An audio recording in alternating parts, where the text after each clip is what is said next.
Setback. We all face them. Career crashes, failed relationships, health scares, big dreams derailed.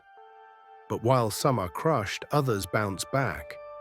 They don't just survive, they thrive. Why?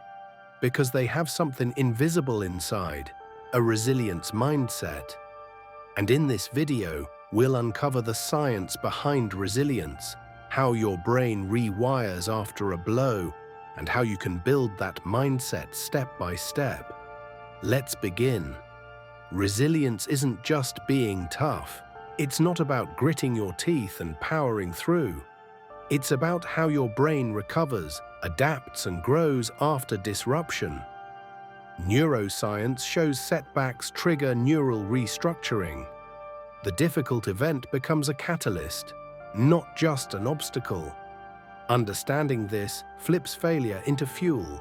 When you experience a shock, loss, failure, surprise, your brain triggers stress pathways. Cortisol, adrenaline, heightened vigilance. That's the survival part. Then once the immediate danger recedes, your brain has two choices: stay frozen in response mode or shift into repair and adapt. Resilient people's brains move into the second phase more quickly. They trigger neuroplasticity, form new connections, and integrate the lesson. That's real resilience. Why do some setbacks crush people while others launch them? A key difference: meaning. When you interpret a failure as "I'm broken," your brain locks into freeze mode. When you interpret it as "something valuable happened," your brain shifts into growth mode. That meaning-making rewires the brain from victim to architect. Suddenly, you're not just surviving, you're designing your next chapter. So how do you train for resilience? It's not about iconic moments, it's about micro habits. A few examples. Daily reflection: what went wrong, what you learned. Embracing challenge: small discomforts strengthen the nervous system. Connection: resilient brains rely on support networks.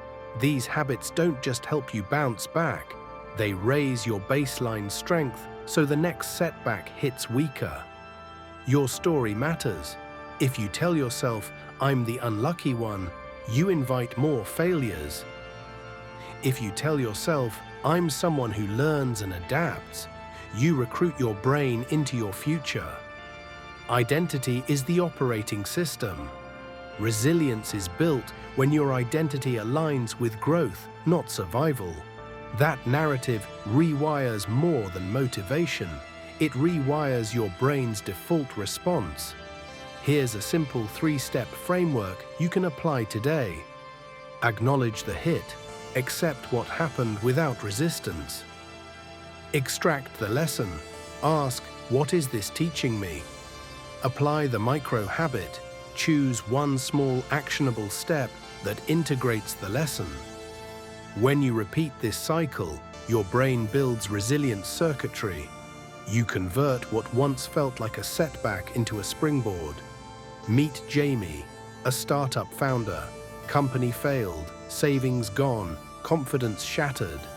But rather than retreat, Jamie paused, reflected on what went wrong, identified one small shift. Daily gratitude for one thing. One new connection per week. Within months, Jamie launched again, this time stronger, wiser. The failure didn't vanish, but the meaning changed. The brain changed.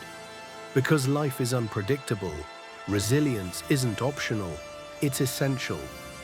Whether the next decade brings change, challenge, or chaos, the mindset you build today will determine your future.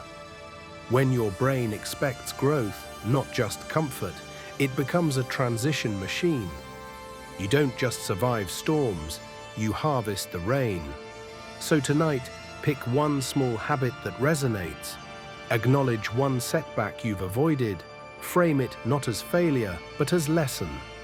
Apply the micro habit. Share in the comments what your habit will be.